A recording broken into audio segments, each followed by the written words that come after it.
Ce n'est pas le plan Muyembe.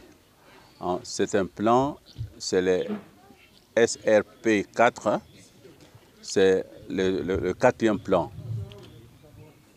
que le ministère de la Santé et les partenaires ont développé après presque un an de lutte contre Ebola. Donc ce plan-là a été adopté par le gouvernement et par les partenaires. Maintenant que nous sommes arrivés,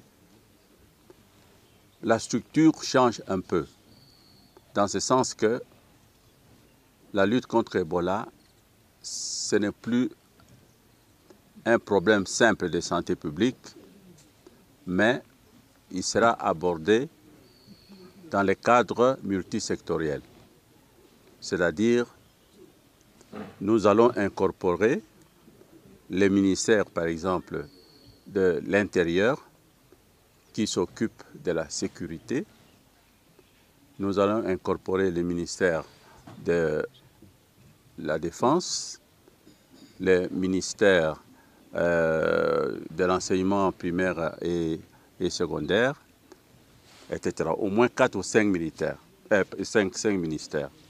Donc, il faut alors revoir un peu les piliers qui ont été décrits dans ce programme SRP 4. Il faut ajouter à d'autres piliers, par exemple les piliers de la sécurité, les piliers. Alors, en fait, ce que nous voulons que la lutte contre Ebola trouve un ancrage dans les systèmes de santé actuels. C'est-à-dire que la DPS, les médecins chefs de zone, etc., vont prendre une part active dans la lutte.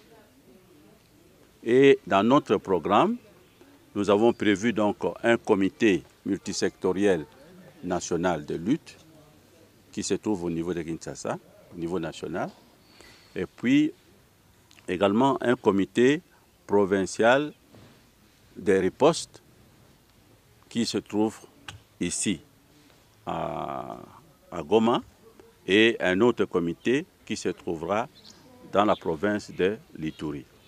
De sorte que les gouverneurs, les 2 gouverneurs, soient également impliqués dans la lutte. Et ils vont s'appuyer sur la DPS. Parce qu'en fait, ce sont ces autorités qui connaissent la population, qui peuvent s'adresser à la population, et la population les écoute. Ça, c'est très important. Et donc, nous allons donc vraiment entrer dans la communauté avec les autorités provinciales. Voilà un peu la vision dans laquelle nous allons partir. Et ce que nous avons constaté, c'est quoi? Voilà, parce que je suis venu ici pour d'abord écouter, apprendre, et puis maintenant prendre des décisions. Nous voulons que cette riposte soit basée sur des évidences scientifiques. Toute notre action sera basée sur cela. Et ce que nous voulons, c'est avoir des actions concrètes, des actions de qualité. Donc nous mettons aussi la qualité devant nos actions. Donc la qualité de nos interventions, la qualité de nos prestations. Pour que si on dit, voilà, nous avons suivi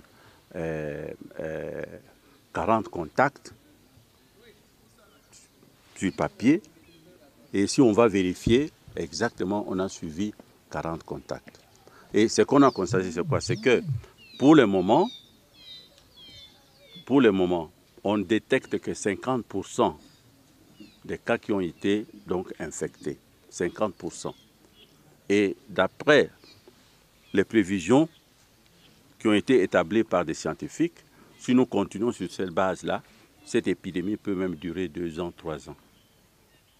Donc maintenant, notre effort, c'est de renforcer la surveillance pour atteindre un taux de détection d'au moins 80%. Si nous atteignons 80%, en ce moment-là, nous pouvons espérer que cette épidémie peut être maîtrisée le plus rapidement possible. Voilà un peu les voies sur lesquelles, n'est-ce pas, nous allons avancer. Alors, le quartier général, c'est Goma. Goma qui est aussi maintenant concerné par Ebola. Est-ce que vous pouvez brièvement nous donner la situation épidémiologique de Goma et les plans de contingence? Donc, en fait, Goma, pour nous, c'est un point très important. Vous savez, Goma, c'est un peu le point de départ vers l'extérieur, vers notre capitale. Et donc, il faut tout faire pour que l'épidémie ne puisse pas perdurer ici à Goma. Malheureusement, comme vous le savez, on a eu ces cas de pasteur qui est passé par ici et qui a développé donc sa maladie. Et puis il est décédé en cours de route vers Butembo. Bon, maintenant, depuis quelques jours, nous avons vu un orpailleur qui est venu de l'Ituri, qui est passé par Beni, Butembo, et puis est arrivé dans la zone de santé de Nurangongo. Et il a développé la maladie. Il est resté en famille pendant au moins 10 jours et il s'est présenté au centre de traitement dans un état très avancé. Donc le lendemain de son hospitalisation, il est décédé. Mais ce n'est pas tout. Il a dû contaminer plusieurs personnes, sans doute, mais pour le moment, hein, c'est sa femme qui a été contaminée et l'un de ses 10 enfants. Et les 2 hospitalisés ont été vite mis sous les traitements avec les antiviraux que nous avons, qui sont venus de Beni ou de Butembo. Et nous avons été le matin là-bas, à l'hôpital. Ils semblent donc récupérer et les deux malades se portent relativement bien.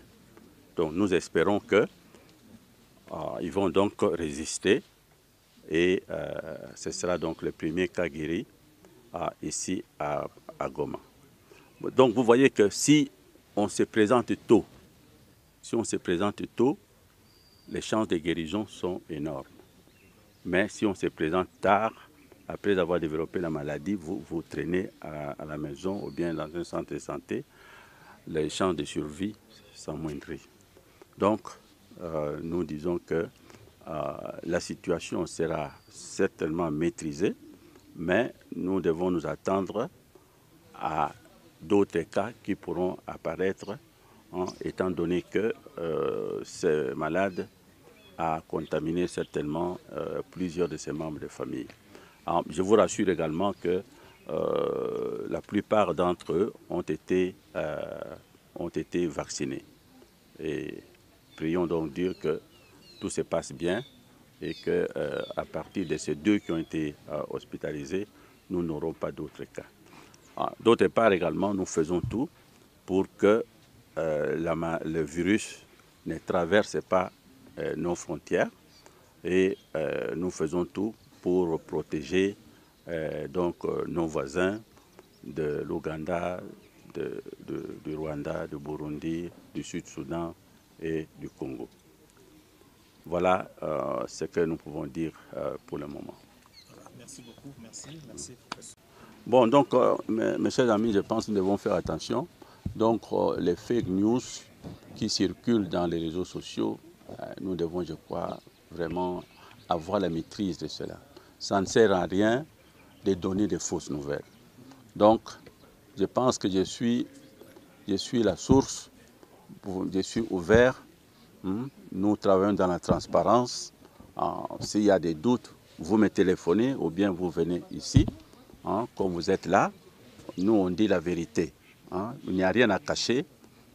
Il n'y a rien à cacher. Au contraire, il faut que tout le monde soit au courant de ce qui se passe. Mais il faut que ça soit la vérité. Pas créer, n'est-ce pas, la panique, n'est-ce pas, de toutes pièces. Ok, merci. Ok.